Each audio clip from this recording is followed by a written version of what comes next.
안녕하세요. 젊은 부부 공동체의 강의에 오신 여러분을 환영합니다. 오늘 강의를 맡게 된 김태순 목사입니다. 오늘 강의의 제목은 온전한 가정, 자녀 사랑 훈계에 대해서 말씀드리고자 합니다. 자녀는 어릴 때 부모의 권위를 경험해야 합니다. 그리고 부모의 권위에 순종하도록 가르침을 받아야 합니다. 그래서 어떤 것이 잘 해야 되고 어떤 것이 하지 말아야 될 것을 하는 제한과 질서와 순종을 배워야 합니다. 자녀의 궁극적 행복을 위해서 어릴 때부터 훈계를 해야 하는데 부모님은 하나님을 대신하고 있기 때문에 부모 공경과 순종을 배우는 자녀는 나중에 하나님 아버지를 공경하고 순종할 줄 아는 자녀로 자라게 된다는 것입니다. 성경적으로 훈계하는 어떻게 얘기를 하고 있냐면요. 벌을 주는 것이 아니라 훈련하고 수정해 주는 것이다 라고 말하고 있습니다. 훈계는 자녀가 바른 길을 가도록 힘껏 도와주며 훈련하는 것을 의미합니다. 내 아들아, 주의 징계하심을 경히 여기지 말라. 그에게 꾸지람을 받을 때 낙심하지 말라. 주께서 그 사랑하는 자를 징계하고 그의 받으시는 아들마다 책찍질 하심이라. 히브리서 12장 5절에서 13절 말씀. 성경적 훈계는 자녀의 드러난 행위나 성취나 성적 등을 보고 반응하는 게 아니라 자녀의 마음속에 숨어있는 죄성이나 불순종하는 마음의 동기를 보고 반응하라는 것입니다. 이것이 세상에서 말하는 훈계와 성경적 훈계의 다른 것입니다. 다 너를 위해서 하는 거야 라고 말하긴 하지만 진정 자녀를 위한 것이라기보다는 부모가 일시적인 감정에 반응을 억제하지 못하여 그렇게 반응한다는 것을 깨달을 수밖에 없습니다. 훈계한 다음 정말 자녀가 그 훈계에 대해서 사랑과 안정감을 느꼈는지 아니면 분노와 좌절감을 느꼈는지에 따라서 정말 훈계가 잘 이루어졌는지 안 이루어졌는지 알 수가 있습니다. 성경의 훈계는 성경적으로 훈계의 말씀은 많이 있습니다. 마땅히 행할 길을 아이에게 가르치라. 그리하면 늙어도 그것을 떠나지 아니하리라. 아이의 마음에는 미련한 것이 얽혔으나 징계하는 채찍이 이를 멀리 쫓아내리라. 초다를 참아 못하는 자는 그 자식을 미워함이라. 자식을 사랑하는 자는 근실히 징계하느니라.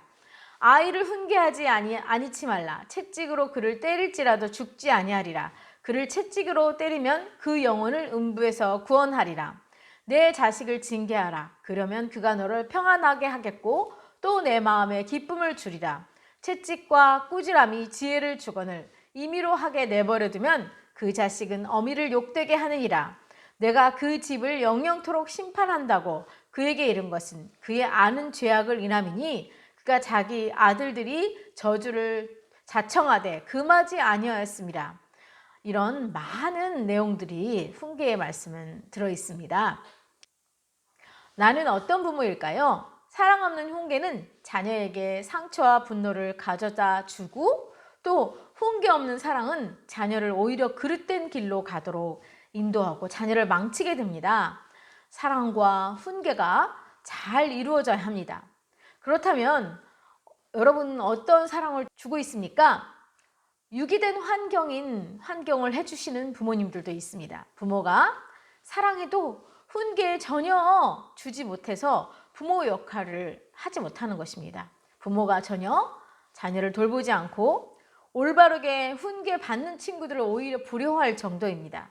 사랑받지 못하고 유기된 환경에서 자라나는 항상 마음이 허전함을 느끼는 외로움과 버림받은 것 같은 느낌을 가지는 삶의 원동력을 느끼지 못한 유기된 환경을 배치하고 있지는 않은지요. 또 어떤 사랑은 너무 허용을 해주는 사랑이 있습니다. 오직 사랑만 부어주고 권위와 훈계가 없이 사랑만 부어짐으로 아이들이 이기적이고 책임감이 없는 자녀로 자라게 됩니다. 자녀가 마땅히 훈계를 받지 않으면 자기 훈련의 능력을 배우지 못하므로 나약하고 결단력 없는 사람이 됩니다. 특히 10대 청소년 중에 대부분의 비행 청소년의 문제는 부모가 단호한 사랑, 훈계로 자녀를 미처 잡아주지 못한 데에서 비롯됩니다. 권위를 가지고 자녀에게 제한과 규제를 주어야 한다는 것입니다. 또 권위주의의 부모가 있습니다. 권위만 가진 부모라고 말할 수 있는데요.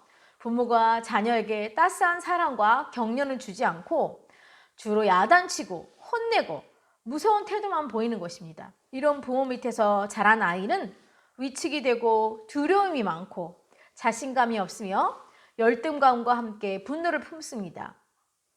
이렇게 권위주의 밑에서 자란 청소년들은 아주 반항적인 태도를 취하거나 아니면 부모 말에 억지로 순종하지만 마음으로 많은 거부와 상처를 지니고 있는 경우가 많습니다. 마지막으로 아름다운 권위를 가진 사랑을 말하고 있습니다.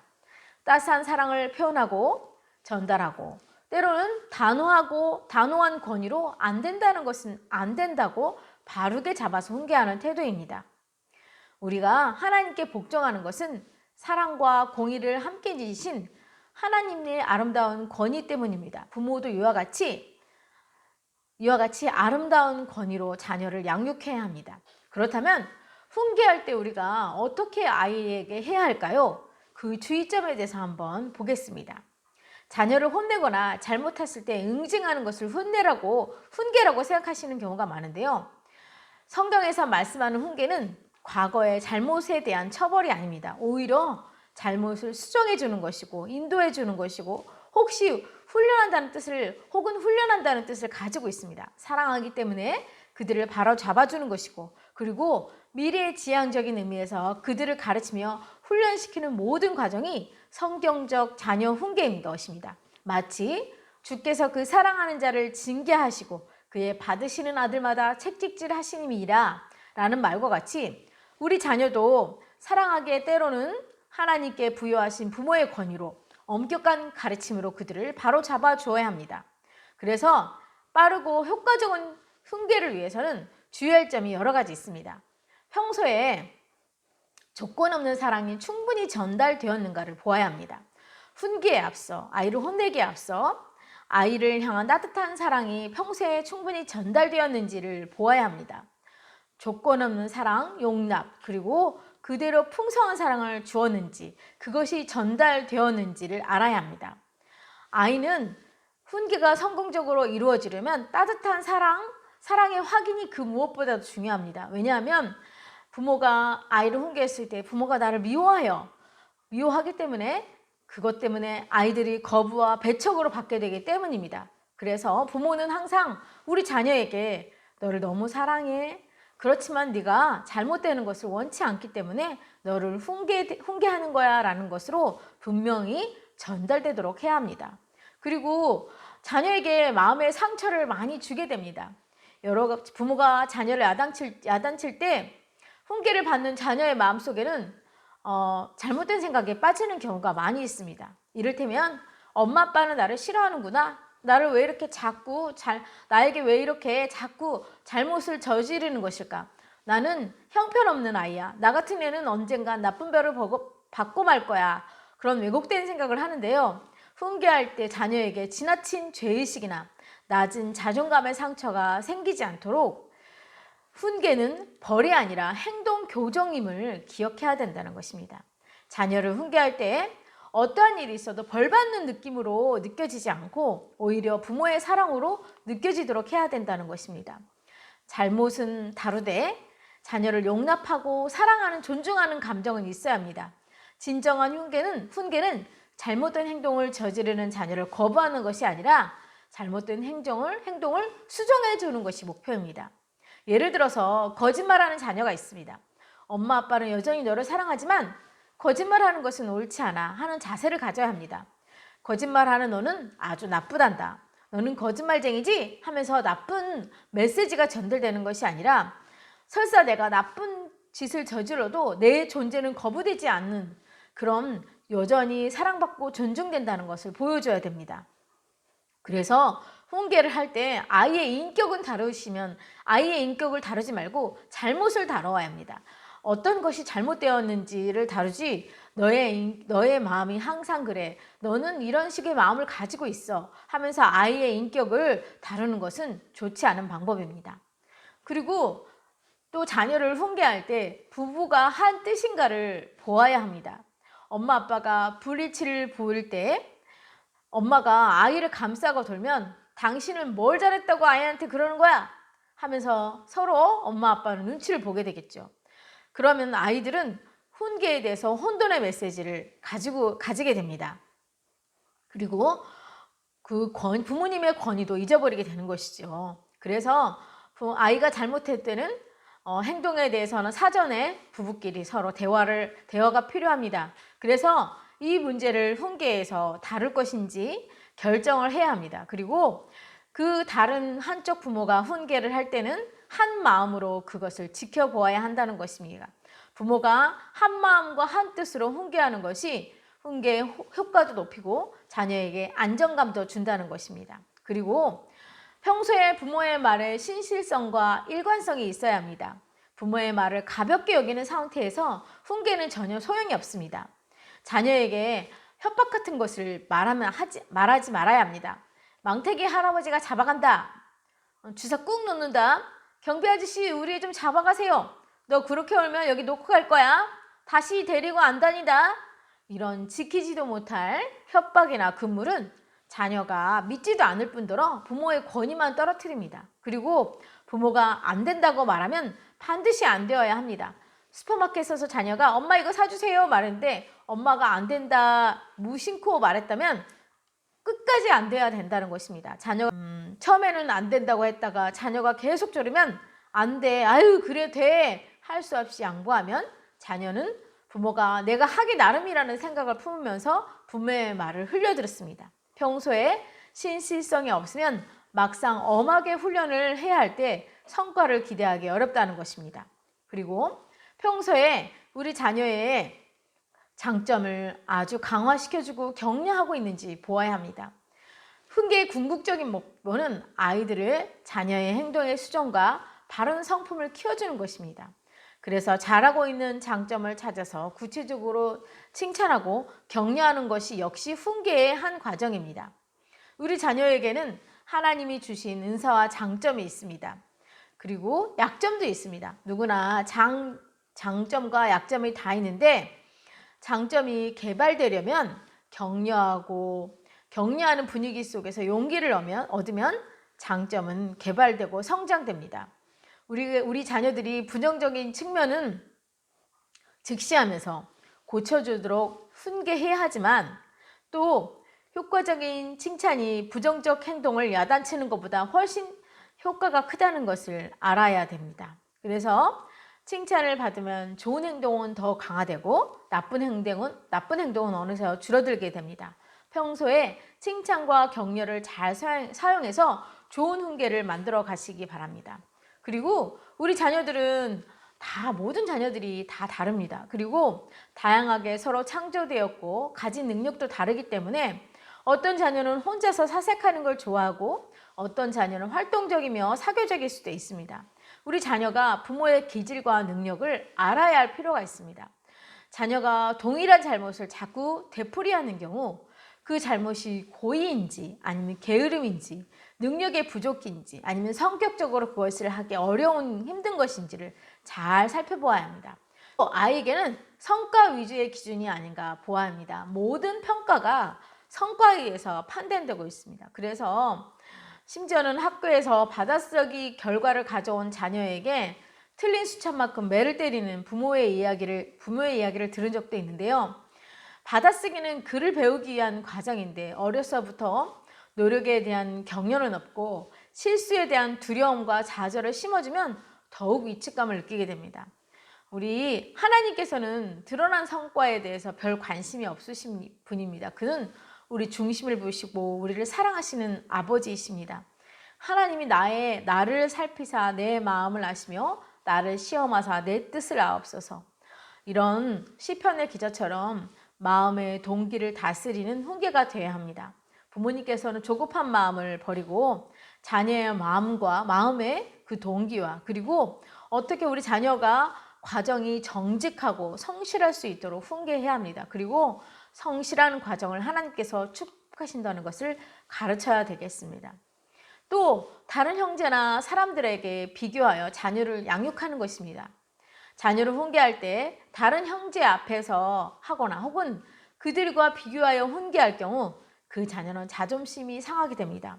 어느 가정에서는 동생 앞에서 형을 야단치곤 하니까 그 동생이 형의 약점을 알고 무시하거나 이용하는 경우도 있습니다. 따라서 바람직한 훈계의 태도는 개인적으로 조용한 장소를 택하여 1대1 관계 가운데 훈계하는 것이 효과적입니다. 자녀의 인격을 존중한다는 점으로 모아 권장할 태도입니다. 또 잘못은 다르되 여전히 인격은 존중하고 있는지 보아야 합니다. 예수님께서는 죄를 멀리 하셨지만 죄를 지은 그 사람은 사랑하셨습니다. 예수님의 태도를 배우면서 단호하게 엄격하게 해야 하지만 자녀가 거부감이나 사랑받지 못함을 느끼지 않도록 조심해야 된다는 것입니다. 내가 저지른 잘못은 믿지만 그래도 여전히 너는 나에게 소중하기 짝이 없는 나의 자녀란다 표현도 하고 확인시켜줘야 한다는 것입니다. 아주 어린 자녀일지라도 인격 자체를 소중하게 다루며 존중하는 태도는 그 자녀에게 자존감을 갖게 해주고 훈계의 면도 아주 중요하게 생각되기 때문입니다. 그리고 자녀가 실수의 결과를 겪어야 때가 있습니다. 그 실수의 결과의 책임과 결과를 부모님이 대신 해결해 주려고 하지 마십시오. 그리고 자녀가 그 실수와 결과를 통해서 안쓰러워하는 것을 통해서 자녀에게 훈련을 시킨다 생각하시기 바랍니다. 왜냐하면 자녀가 시행착오의 결과를 겪으면서 스스로 배울 수 있는 기회를 박탈해버리면 되지 않기 때문입니다. 그래서 부모는 때로 자녀가 치러야 할 책임과 대가를 스스로 치르도록 옆에서 지켜보아주는 강한 마음이 필요합니다. 홀로 겪기에 너무 벅찰 경우는 자녀가 알지 못하게 감접적인 방법으로 돕는 방법도 있을 수 있습니다. 기도함으로 그들을 스스로 배우며 성장해 나가도록 지켜보아주는 것 역시 훈계 중에 하나인 것입니다. 또 성경적 훈계에서 실질적으로 매를 포함하고 있는 것을 볼 수 있습니다. 폭력이나 힘, 남용이 아니라 사랑과 진정한 권위의 매가 필요합니다. 잠언서 22장 15절에는 아이의 마음에는 미련한 것이 얽혔으나 징계하는 채찍이 이를 멀리 쫓아내리라 라고 말하고 있습니다. 자녀에게 어릴 때부터 안 될 일에 대해서 강력한 제안을 합니다. 그리고 그 부모의 강한 두 팔, 권위의 팔, 사랑의 팔을 느낄 수 있어야 합니다. 자녀의 보호해주는 두 팔은 자녀들이 때로 잘못을 제안하고 또 마땅히 가야 할 일을 제시해주고 또 느낄 수 있어야 됩니다. 때로는 사랑의 매를 통해서 우리 자녀들에게 나타내야 되는 것입니다.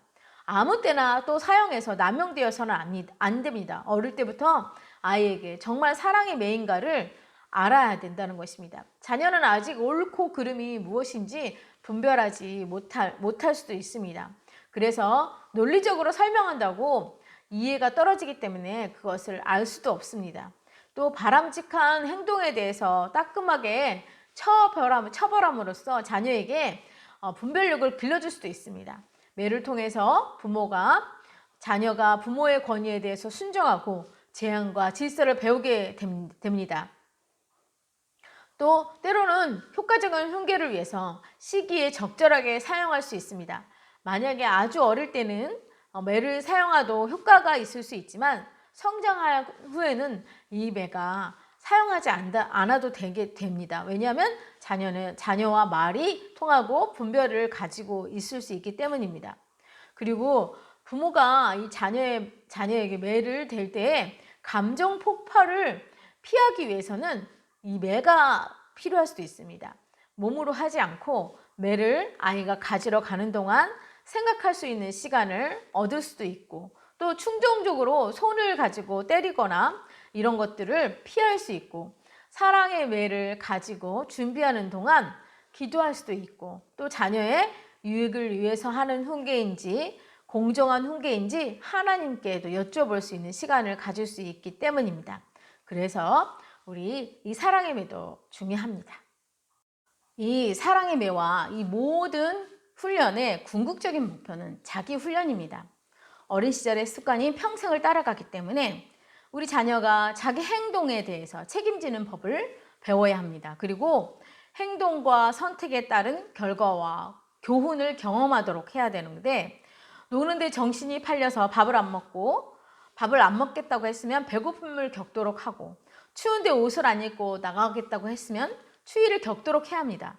부모가 걱정이 돼서 먹을 것을 챙겨주고 따스한 옷을 가져다 주면 자녀는 자신이 무책임해도 아무 문제가 없다는 무책임감을 배웁니다. 무책임함은 사람은 나중에 어른이 되어 문제를 일으킨다는 것을 명심하십시오. 또 어릴 때는 강하게 훈련시킬 필요도 있습니다. 자기 절제와 자기 훈련을 가르치기 바랍니다. 훈련이란 스스로 옳은 길을 선택하는 능력을 가르치는 훈련인데 평생 따라다니면서 일일이 훈계할 수는 없습니다. 부모가 대신 살아줄 수도 없습니다. 따라서 자녀가 부모의 곁을 떠나 스스로 자신을 절제하며 훈련하는 능력을 심어주는 것이 훈련의 목표입니다. 그리고 훈련 이전에 가르침과 지시가 분명하고 적절해야 합니다. 고쳐주고 싶은 자녀의 행동이 있으면 자녀가 무슨 행동을 어떻게 수정해야 할지 구체적으로 반복해서 설명해주고 가르쳐줘야 됩니다. 가르쳐주지도 않았는데 훈계를 받는다는 것은 말이 되지 않습니다. 만일 분명한 지시를 주지 않는 채 잘못한 결과만을 가지고 야단치면 자녀는 야단을 맞으면서도 자신이 무엇을 잘못했는지 모를 것입니다. 그런 상황에서는 훈계가 이루어질 수 없습니다. 가르침과 지시를 정할 때 자녀의 나이와 능력과 기질과 성격과 특성을 고려해야 합니다. 어린 자녀에게 높은 수준을 요구하거나 완벽한 수준을 요구하는 것도 옳지 않습니다. 훈계의 목적은 자녀의 바람직하지 못한 습관을 조금씩 점차적으로 수정해주는 능력 부여라는 것을 명심하시기 바랍니다. 또 그리고 훈계는 겉으로 드러난 행동이나 결과를 보고 반응하는 것이 아니라 행동한 마음의 동기를 살피는 것에서 시작돼야 합니다. 왜 거짓말을 했는지, 왜 동생을 때리는지, 왜 불순종하고 고집을 부르는지 그 숨은 동기를 살펴보아야 합니다. 마음의 동기를 다루지 않으면 행동의 변화는 이루어지지 않습니다. 반면에 문제 행동의 숨은 동기를 헤아리며 다루어주면 더욱 근본적인 변화가 자연스럽게 찾아옵니다. 행동을 보이는 숨은 동기가 있습니다. 먼저 아이는 자녀에게 관심을 끌기 위해서 그런 엉뚱한 행동을 하기도 합니다. 어린 동생의 사랑을 빼앗기 위해서 아기처럼 퇴행을 보이는 것, 또 부모의 심한 갈등과 싸움을 보면서 남의 물건을 훔쳐서라도 자신에게 관심을 집중시키기 위해서도 할 수 있습니다. 또 자녀는 힘겨루기를 위해서 이런 행동을 할 동기가 있습니다. 부모가 자녀를 제어할 만큼 강하지 못하다고 느끼는 반항적 행동을 통해서 어른과 힘겨루기를 시작합니다. 자신이 고집부리고 때렸으면 부모가 언젠가는 질 것을 알기에 그런 행동을 지속하는 것입니다. 이제라도 확고하고 흔들림 없는 태도를 끝까지 보여야 합니다. 부모가 확고해지면 자녀는 의외로 안정감을 되찾으며 부모의 권위에 순복합니다. 또 세 번째로 아이는 분노의 동기가 있을 수 있습니다. 어린 자녀라 할지라도 자신이 보기에 불공평하다고 느끼면 무의식적으로 여러 방어적 문제를 표출하기 시작합니다. 부모가 다른 자녀를 편애한다거나 아빠 또는 엄마가 폭력적인 경우, 또 자신이 부당한 대우를 받는다고 느낄 때 분노와 복수심으로 문제 행동을 취하는 것입니다. 또 네 번째는 능력 부족의 동기가 있습니다. 부모가 너무 높은 기대를 요구하는 경우, 자녀는 능력 부족과 부적절감을 통해서 문제 행동을 표출할 수 있습니다. 비겁하게 짝이 없는 부모의 높은 기대를 일찌감치 포기시키려는 무의식적인 동기에서 비롯될 수 있습니다. 나름대로 노력했는데 칭찬은 없고 계속 더 잘하라는 재촉과 요구만을 받을 때 자녀는 무능감에서 비롯된 행동의 문제를 일으킬 수 있습니다. 그리고 자녀를 훈계할 때는 우리 자녀가 자녀의 훈계 이전에 부모의 마음이 어떤 마음인지 보아야 합니다. 감정 폭발이 아닌지 확인하세요. 부모들이 자신의 감정의 폭발로 자녀를 야단치고 훈계했다고 생각하는 경우도 있습니다. 일관성 있고 공정한 훈계의 기준에 의한 것이 아니라 부모의 기분에 들고 안 들고 혹은 부모의 감정의 기복에 따라 자녀들에게 반응하는 훈계를 볼 수 있습니다. 그러한 감정 폭발은 자녀를 혼돈시키거나 좌절시킵니다. 또 노엽게 하는 것입니다. 따라서 부모는 즉흥적인 훈계보다는 바른 훈계를 위해서 부부가 서로 의논하고 기도하며 미리 준비하는 것이 감정 폭발을 예방하는 것이 될 수 있습니다. 또 우리 자녀들은 부모의 삶을 보고 배운다는 것을 잊지 마시기 바랍니다. 진정한 훈계는 삶과 행동으로 보여주는 모델링을 포함합니다. 자녀에게 거짓말하지 마라 라고 했으면서 부모는 거짓말하면 안 됩니다. 부모님께 공경하라 라고 했으면서 우리가 우리 부모에게 공경하지 않는 모습을 보여주면 안 됩니다. 부지런하라 라고 했으면서 우리부터 부지런해야 합니다. 하나님을 공경하라고 했으면 우리부터 하나님을 공경하는 진실한 모습을 보여줘야 된다는 것입니다. 그리고 자녀를 말할 때에는 적절한 언어를 잘 사용할 수 있어야 합니다. 자녀의 영혼을 죽일 수도 있고 살릴 수도 있는 입에 말이 있기 때문입니다. 혀는 작은 지체로 돼 큰 것인 것을 자랑하도다. 보라, 어떻게 작은 불이 어떻게 많은 나무를 태우는가. 부모로서 자신이 사용하는 말을 한번 살펴보시기 바랍니다. 건강하지 않은 대화의 유형에 잔소리꾼은 있습니다. 비난하고 지적하고 명령하고 일방적 설교, 교훈, 충고하는 것. 꿍꿍 참는 형이 있습니다. 침묵하고 협박하고 은근한 비난, 마음속에 쌓아두는 것. 절절매는 형이 있습니다. 부모의 권위가 부재되고 아이의 비유를 맞추고 눈치를 봅니다. 산만형이 있습니다. 바쁘고 무관심하고 집중하지 못하고 듣지 않습니다. 냉담형이 있습니다. 냉정하고 공감이 부재하고 감정 표현이 불능합니다. 마음을 몰라줍니다. 이중구속형이 있습니다. 이 두 가지 이상의 상반된 메시지를 아이에게 전해주는 것입니다. 잔소리꾼은 우리 다 아시죠? 이래라 저래라 그러면 안 된다 저란다 지시하고 일방적으로 교훈하는 유형입니다. 자녀가 밥 먹으려고 하면 밥 먹어라. 자녀가 손을 씻으려고 하면 뒤에서 손 씻어라. 자녀의 고쳐야 할 점을 끊임없이 지적하고 비판하는 태도입니다. 이렇게 지적과 충고로 자녀의 행동이 잘 바뀌지 않습니다. 오히려 격려와 수용을 받을 때 변하고 성장합니다. 잔소리를 줄이실 수 있길 바랍니다. 꿍꿍 참는 형이 있습니다. 하고 싶은 말이 있어도 속으로 삭히면서 나 하나 참으면 이 집구석이 편하지 생각하면서 말을 안 하는 것입니다. 나는 아무거나 먹어도 좋다. 나 같은 사람이 뭐 의견이라는 게 있겠냐 하며 자신을 비하하기도 합니다. 이렇게 표현하지 못하면 우울증을 앓거나 더 이상은 못 참아 폭발하기도 합니다. 부모님은 말을 안 해도 얼굴 표정과 온몸으로 불만족스러운 메시지를 보내게 됩니다. 그러면 은근한 비난을 가지는 것입니다. 절절매는형이 있습니다. 자신의 눈치를 보거나 비유를 맞추면서 자녀의 눈치를 보거나 비유를 맞추면서 해야 할 말도 하지 못합니다. 자녀의 반항이 두렵기도 하고 자녀를 지나치게 높이 평가하면서 자신은 아무것도 아니라고 생각하고 말하면서 그래 너의 말이 항상 옳다라고 말하는 태도입니다. 절절매는 형은 부모 자신뿐 아니라 자녀에게도 권위를 유지하지 못하기 때문에 유식하든 무식하든 부모의 권위를 회복해야 합니다. 산만형이 있습니다. 하나의 주제를 말하다 다른 주제로 갑자기 건너뛰면서 스스로 무슨 이야기를 하는지 모릅니다. 쉬지 않고 말하지만 이야기가 다 끝난 다음에 무슨 말을 했는지 잡히지 않고 자녀도 집중하거나 경청하지 못합니다. 자녀가 열심히 말하고 있는데 너 오늘 점심 뭐 먹니? 하고 묻기도 합니다. 정신적으로 불건강합니다. 하나의 분명한 메시지를 찾아서 정확하게 전달하는 훈련이 필요합니다. 냉담형이 있습니다. 이론적이고 분석적이고 사변적으로 자녀에게 말하며 때론 눈물과 슬픔조차도 분석해주며 자녀의 마음을 전혀 공감해주지 못합니다. 따스함이나 친밀감이 느껴지지 않고 어린 자녀가 부모에게 사랑받고 싶어서 다가가도 사랑이 느껴지지 않습니다. 나중에 자녀가 스스로 냉담형이 되거나 자신의 감정을 인식하지 못하는 상처받는 사람이 됩니다. 이중구속형이 있습니다. 2개 이상의 메시지를 동시에 주는 대화 유형입니다. 엄마가 저거 먹어 해서 자녀가 먹으면 엄마는 소리내지 마 말합니다. 소리내지 않고는 먹을 수 없어서 자녀가 먹지 않으면 엄마는 왜 안 먹니? 라고 말합니다. 자녀가 또 먹으려 하면 흘리지 마라. 자녀는 어느 것에 순종하지 못해서 혼돈의 희생자가 되고 맙니다. 우리 모두 생명나무의 말을 해야 합니다.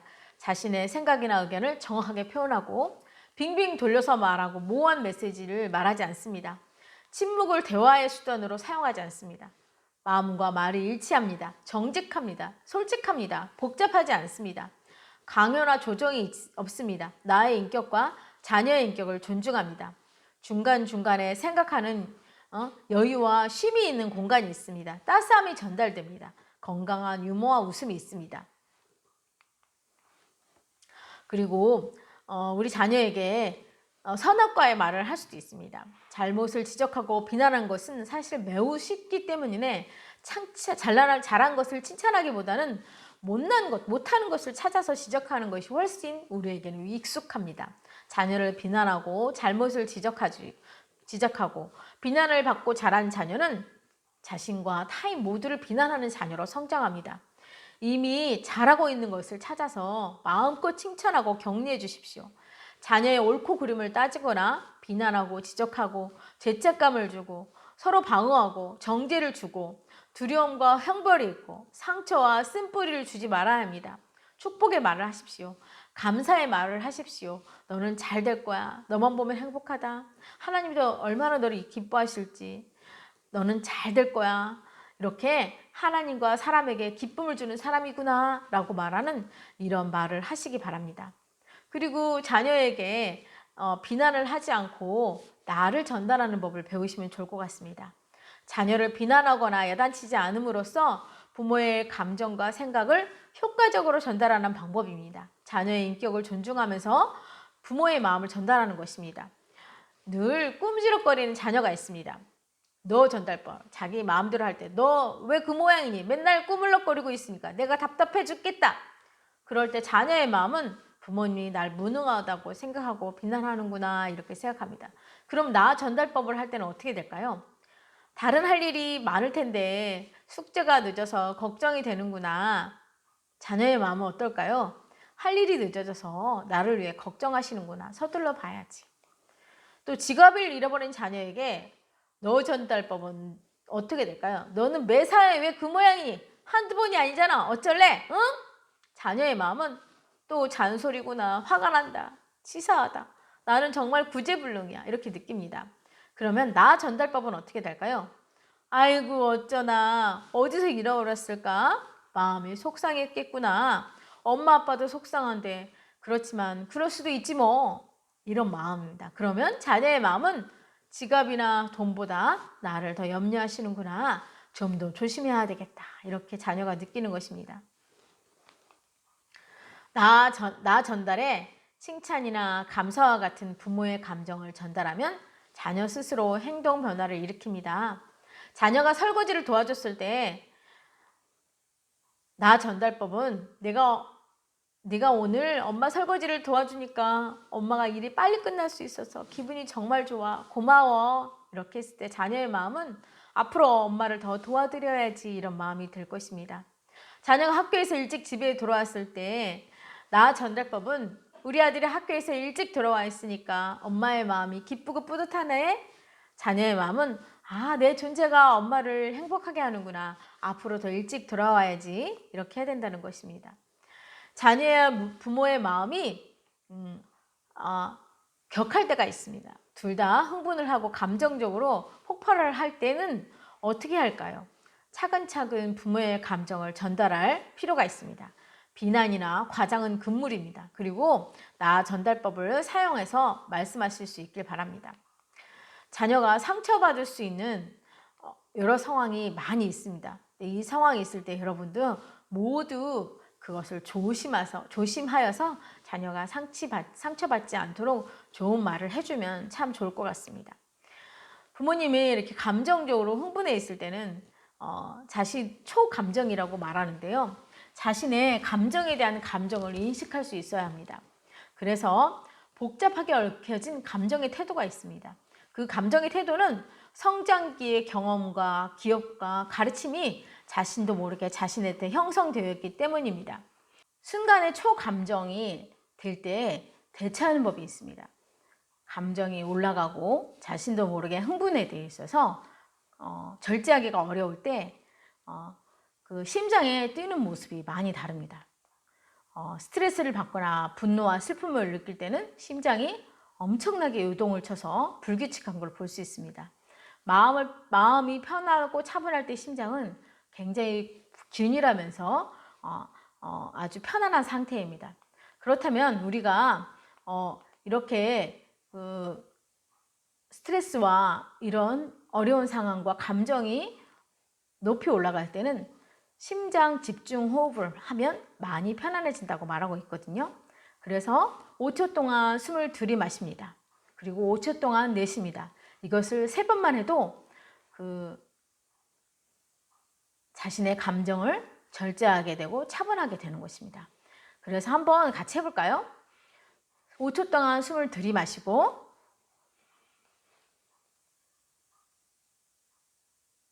5초 동안 숨을 내쉽니다.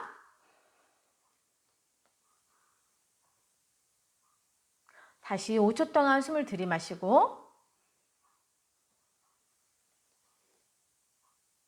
5초 동안 숨을 내쉽니다. 이것을 3번만 해도 마음이 많이 차분해지는 것을 느낍니다. 그래서 그때 아이뿐만 아니라 부모님들도 같이 이것을 하면 되고요.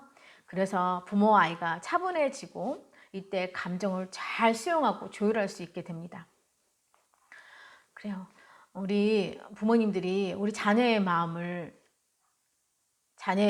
알고 또 자녀의 마음을 맞추어서 훈계한다는 것은 참으로 어려운 일이지만 또 우리 부모가 주신 하나님의 주신 이 권위를 통하여서 여러분이 우리 자녀들을 잘 다스리고 자녀들에게 좋은 훈계를 해줄 때 우리 부모와 자녀는 둘 다 성장하면서 아름답게 자랄 수 있을 것입니다. 자녀의 훈계에 대해서 잘 알아보았습니다.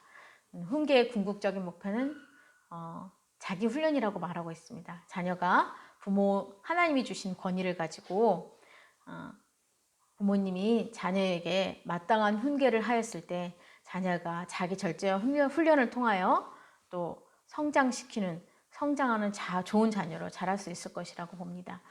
성경적 훈계는 벌을 주는 게 아니라 훈련하고 수정해 주는 것이고 우리 자녀가 그 마음 안에 동기와 그 마음 속에 숨어 있는 마음의 동기를 보고 반응해 주는 것이고 그리고 그것은 우리 자녀들이 자존감이나 그 자녀의 인격이 상하지 않게 하는 것이고 또 그리고 우리 자녀들에게 바른 훈계와 또 올바른 지도를 통하여서 아름다운 자녀로 잘 성장할 수 있을 것입니다. 우리 부모님이 또 그런 부모님이 꼭 되실 수 있길 바라며 이 시간 모두 다 수고하셨습니다. 감사합니다.